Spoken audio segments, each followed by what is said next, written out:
The massive space station Beacon 7 hung silently in space, its metal arms stretching out like a star against the backdrop of a dying red giant. The star's dim crimson light painted everything in shades of rust and shadow, creating an eternal sunset that never quite ended. Through the station's transparent walls, hundreds of beings from dozens of species went about their daily lives, unaware of the eyes that watched them. Ada drifted through the station's corridors, her form nothing more than ripples in the electromagnetic field, invisible to nearly every known species in the galaxy. She had spent the last 50 years observing life on Beacon 7, studying the odd ways of physical beings who still clung to their solid forms. Today, she watched a small blue-skinned merchant arguing with a tall insectoid trader over the price of rare minerals. The merchant's four arms moved in quick, agitated patterns, while the insectoid's antennae twitched with what Ada had learned to recognize as amusement. She could have told them both that the minerals were worth twice what they were arguing about, but of course she couldn't. No one could hear her, no one could see her. That was the way of things, had been for centuries, ever since her species had evolved beyond physical form, becoming beings of pure energy and thought. They called themselves the Watchers now, though Ada sometimes wondered if they should be called the Hiding instead. She moved through a wall, her energy form passing easily through the physical barrier, and entered the station's main control room. The night shift was starting, and she liked to watch the change of crew. It was one of the few times she could see multiple species working together smoothly, their differences set aside in the name of keeping the station running. The chief controller, a reptilian being named Rex, carefully checked each system before handing over to his replacement. Ada had watched him do this exactly 1,827 times now. She knew his pattern by heart: life support first, then gravity controls, power distribution, and finally, the shield systems that protected them all from the dying star's occasional flares.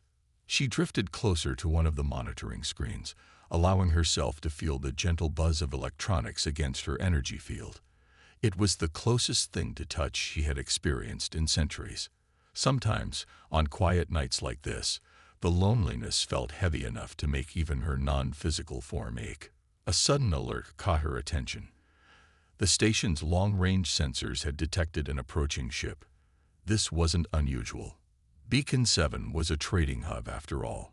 But something about this signal was different. The ship's energy signature wasn't like anything she'd seen before.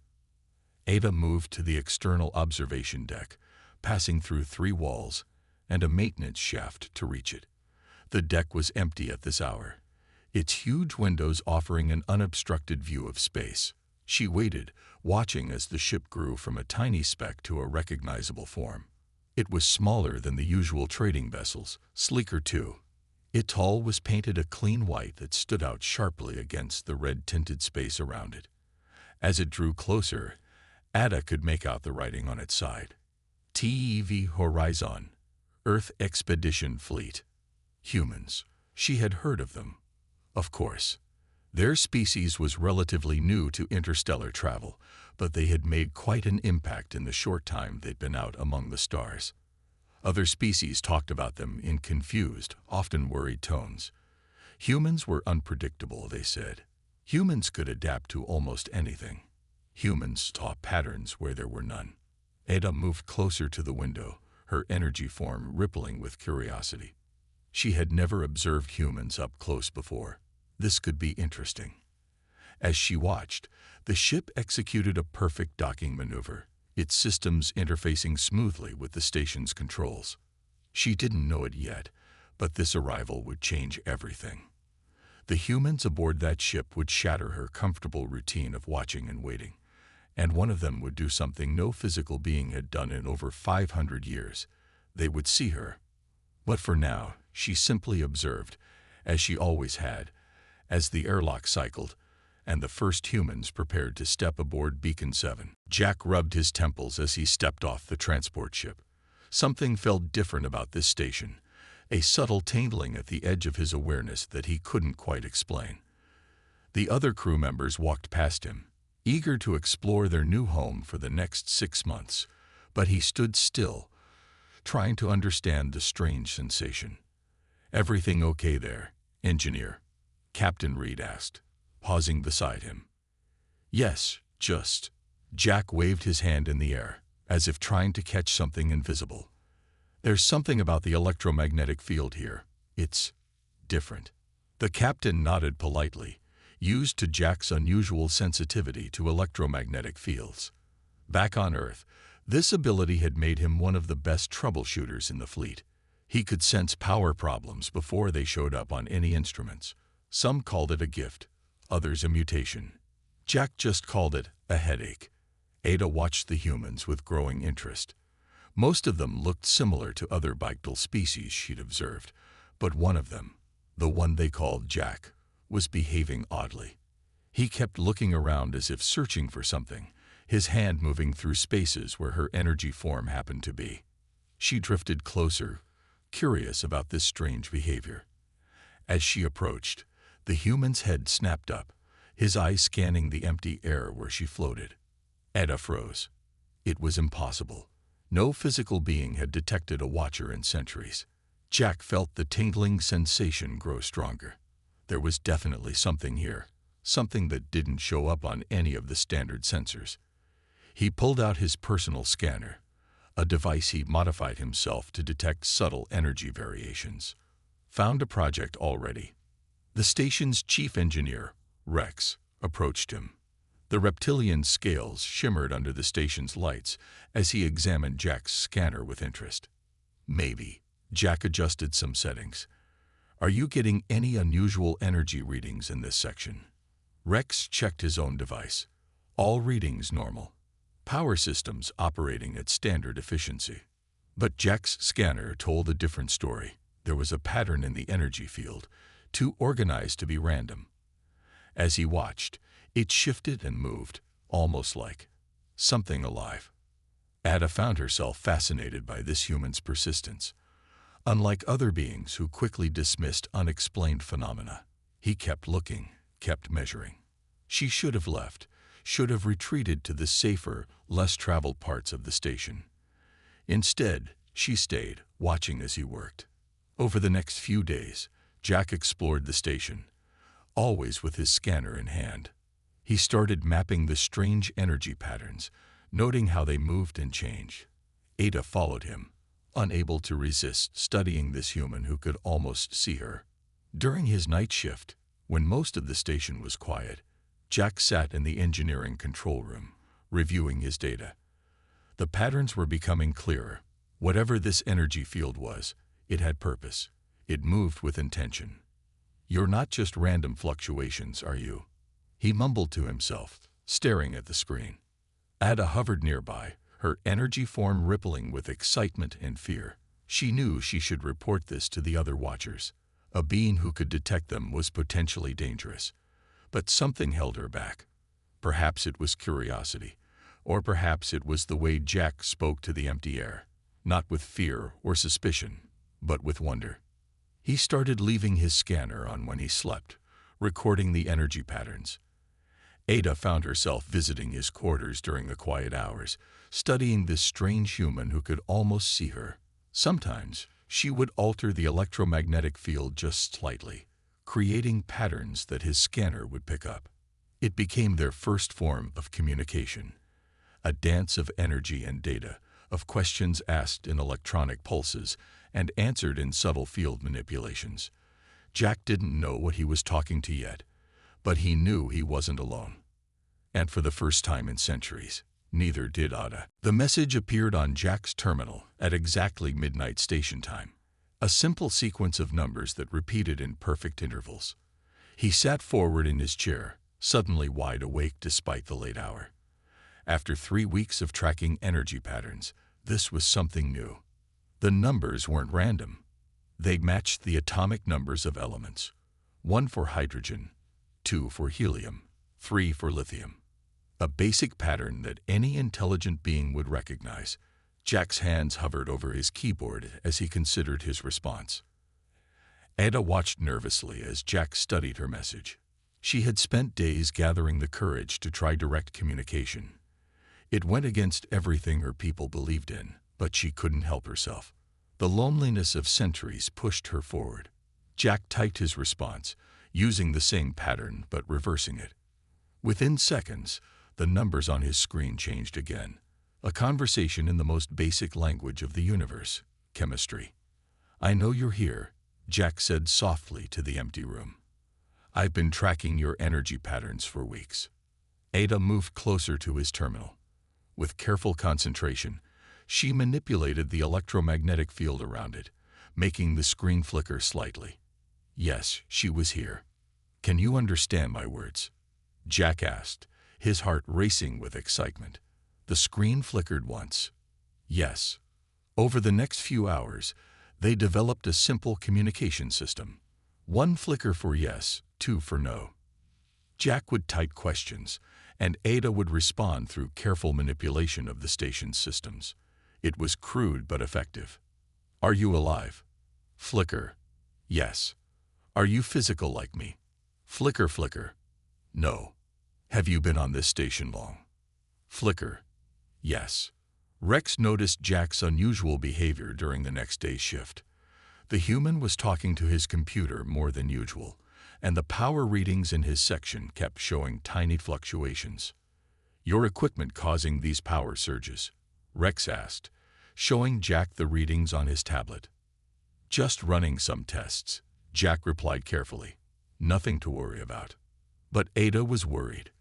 Other beings were starting to notice the changes she was causing.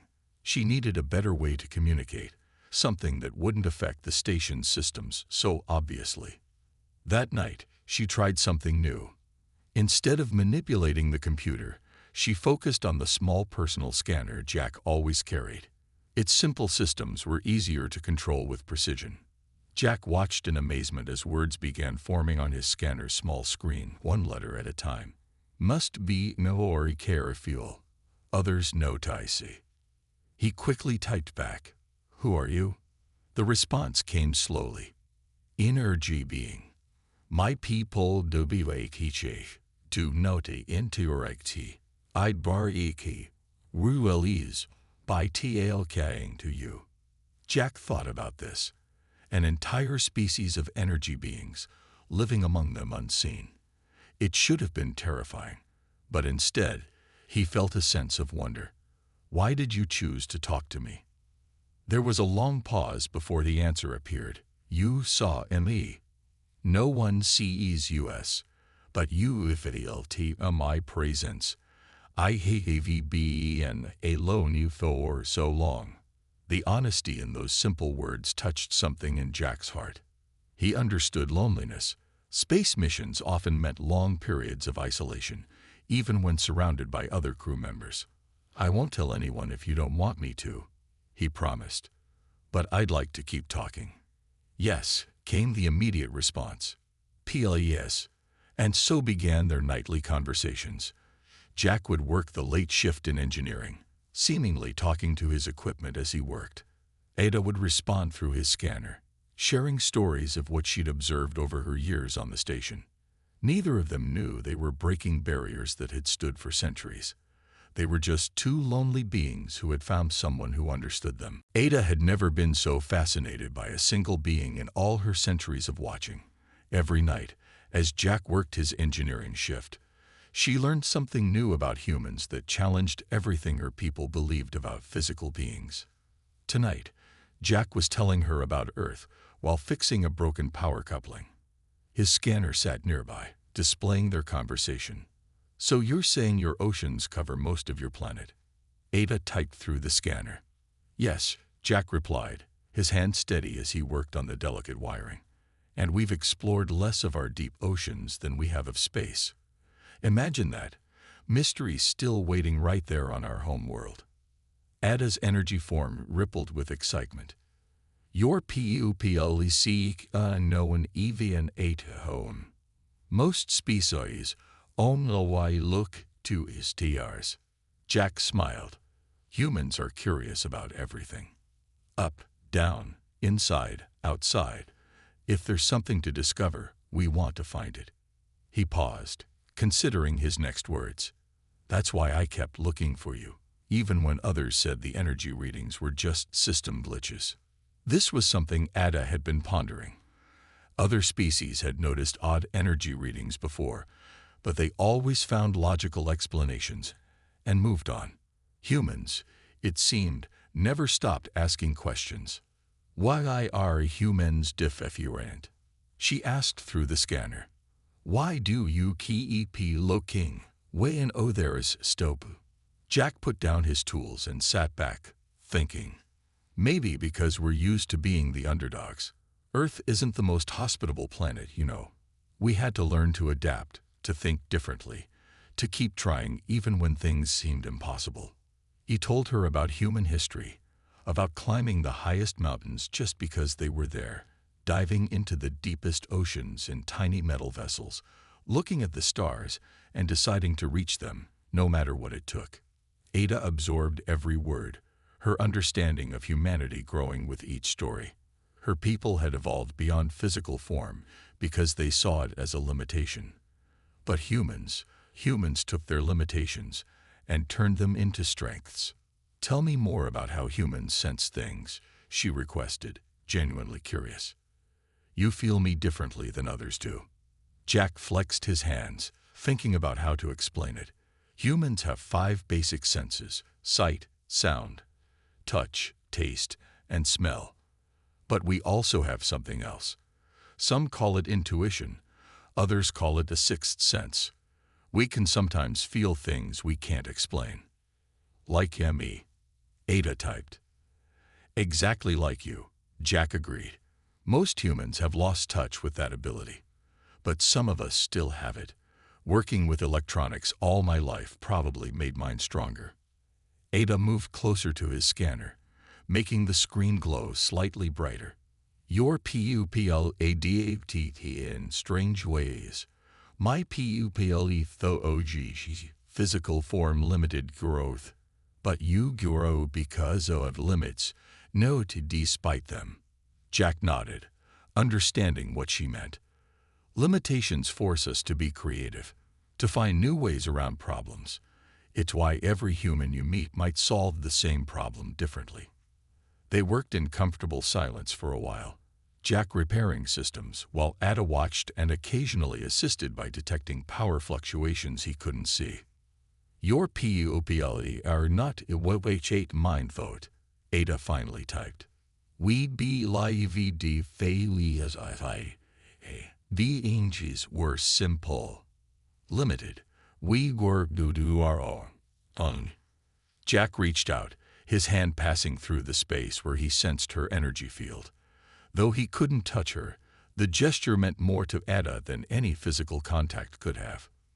Maybe, he said softly, your people and mine could learn from each other, physical and energy beings, each seeing the universe in different ways. Think of what we could discover together. Ada's energy form pulsed with emotion. For the first time, she began to see a future where her people didn't just watch from the shadows, a future where different forms of life could work together, each bringing their own unique way of seeing the universe. And it had all started because one human refused to stop looking for what others couldn't see. The first warning came during the station's artificial night cycle, a small fluctuation in the containment field that held back the dying star's radiation. Most of the station's systems didn't even register it, but Ada felt it immediately. She rushed through the station's walls, her energy form moving faster than any physical being could travel. The containment systems were failing, not quickly, but steadily. Within hours, the station would be bathed in deadly radiation. Jack was asleep when his scanner suddenly lit up with urgent messages. Wake UP. Emergency. Containment failing. He was on his feet instantly, checking the scanner's readings. What's happening, Ada? Star radiation leaking through. Containment field inning. Must fix now. Jack grabbed his tools and ran for the engineering control room, not caring who saw him talking to his scanner. How bad is it? Very bad. Normal sensors no t doing. Ulel pyrobilium. My energy form, KNFEL it. 3 HOURS B Vivor Critical FALUR. The control room was already busy when Jack arrived. Rex and 2 other engineers were checking systems, their movements quick but controlled. Containment field showing slight power fluctuations. Rex reported. Nothing serious, but we're monitoring it. Jack knew better. Ada could sense things their instruments couldn't yet detect. But how could he convince them without revealing her existence? I'm getting strange readings, he said, showing them his scanner. I think the problem's bigger than it looks. Rex studied the scanner with doubt in his reptilian eyes. Your equipment must be malfunctioning. The main systems show only minor issues. Ada watched in frustration as the physical beings dismissed Jack's warnings. She could see the containment field weakening, could feel the deadly radiation beginning to seep through in places too small for their instruments to detect. Must do so meeting, she typed to Jack. I can help, but mimused or evel myself. Jack understood what this meant. Ada's people had hidden themselves for centuries. Revealing herself would change everything. For her people, for everyone. Are you sure? He whispered when no one was looking. No choice. Can not he would h them die. The containment field chose that moment to flicker visibly. Alarms began blaring throughout the station. Rex's instruments suddenly showed what Ada had been seeing all along, catastrophic system failure approaching. Emergency protocols. Rex shouted. Evacuate non-essential personnel to the emergency shelters. Engineering team, stay at your posts. But Jack knew evacuation wouldn't help. The radiation would penetrate the entire station once the field failed completely. They had minutes, not hours now. Ada, he typed quickly. Whatever you're going to do it now. Ada's energy form pulsed with determination. For centuries, her people had watched from the shadows, never interfering, never revealing themselves. But humans had taught her something important. Sometimes growth came from breaking the rules. She gathered her energy, preparing to make herself visible to all. The process would be dangerous. No watcher had revealed themselves to multiple physical beings at once in living memory. But Jack had shown her that limitations were meant to be overcome. Stay back from controls, she typed one last time to Jack. Tell others. Everyone, get back from the control panels, Jack shouted. Trust me.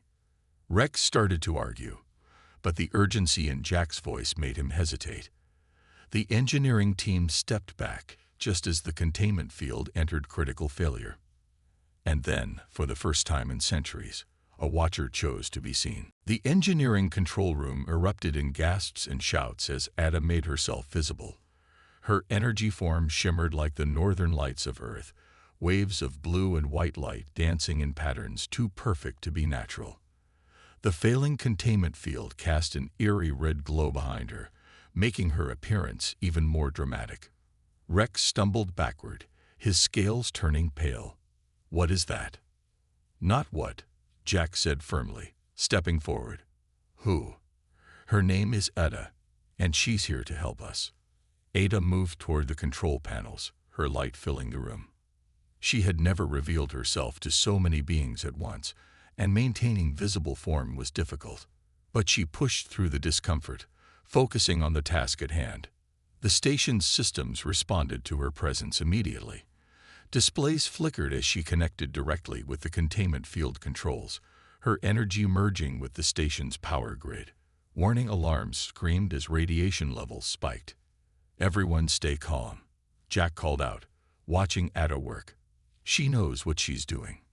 Other crew members had gathered at the control room's entrance, drawn by the commotion and the strange light. Word spread quickly through the station. Something impossible was happening in engineering. Ada's form pulsed brighter as she fought against the failing containment field. She could sense every weakness, every point where the radiation threatened to break through. Normally, her people used their abilities only to observe. Now she was pushing her energy form to its limits, reinforcing the containment field with her own power. The radiation levels, one of the engineers whispered, staring at his readings. They're dropping.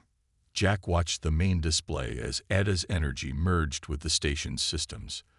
The containment field was stabilizing, but he could see how much effort it was costing her. Her usually smooth light patterns were becoming jagged, strained. "She's protecting us," he explained to the stunned crew. "She's been here all along, watching over the station. Now she's saving it." Rex moved closer, his scientific mind already racing with questions. An energy being. All this time. The containment field finally stabilized completely, its strength actually greater than before. Ada's form flickered weakly as she withdrew from the station's systems. She had done it, but the effort of maintaining visible form while manipulating so much energy had trained her. Jack stepped toward her glowing form. "Are you okay?" Words appeared on every screen in the control room. "Tired, but safe enough. All safe." The room erupted in shocked murmurs as crew members realized the being of light could communicate. Captain Reed pushed through the gathering crowd, having rushed down from the command center. "I need an explanation," she demanded, looking from the glowing form to Jack, and back again. "She's part of a species that evolved beyond physical form," Jack explained, never taking his eyes off Ada's weakened light. "They've lived among us for centuries, observing but never interfering. Until now." Ada's form stabilized slightly as she regained strength. New words appeared on the screens. "Could not go to teach you die. Chose to help he. Broke my people's laws." The captain studied the glowing being thoughtfully. "You chose to reveal yourself to save us." "Yes." "Why?" The answer appeared slowly. "Learned from humans. Sometimes mimused ruralese to do right thing. Learned connection more important than hiding." Jack smiled, recognizing his own words from their late-night conversations. The captain looked between him and Ada, understanding dawning in her eyes. "You've been talking to her all this time, haven't you? Those energy readings you kept reporting." "Yes," Jack admitted. "She helped me see things differently. And I helped her see that being visible isn't always a weakness." Ada's light pulsed softly in agreement, and for the first time, the crew of Beacon 7 saw what Jack had known all along. They were not alone in the universe. Not by a long shot. News of the energy beam on Beacon 7 spread through the galaxy faster than light itself. Within days, ships from every major species arrived, hoping to catch a glimpse of the mysterious entity who had revealed herself to save a station full of physical beings. Ada found herself at the center of attention, something entirely new for a watcher. But Jack stayed by her side, helping translate the wonder and fear of the physical beings into something she could understand. "The Council of Watchers demands an explanation," appeared on Jack's scanner one morning, 2 weeks after the crisis. Ada's energy form dimmed slightly, showing her concern. "Are you in trouble?" Jack asked quietly, away from the curious eyes of visiting diplomats. "Uncertain. No WATCER, HAs REVEALED, themselves in 5 centuries. No royalties for DAS situation." The council arrived as beings of pure energy, invisible to all except Ada. They filled the station's main conference room with their presence, their energy signatures radiating disapproval. But something had changed in Ada. She had learned from humans that standing alone didn't mean being wrong. As she faced her people's leaders, her energy form glowed steadily, visible to all. "Heavy illiarin much from physical beings," she transmitted, her words appearing on screens throughout the room. "Especially humans. They see universe etff enti cus diffffi. The council's response came as pulses of energy that only she could detect. You risk everything we have built. Our security depends on remaining unseen.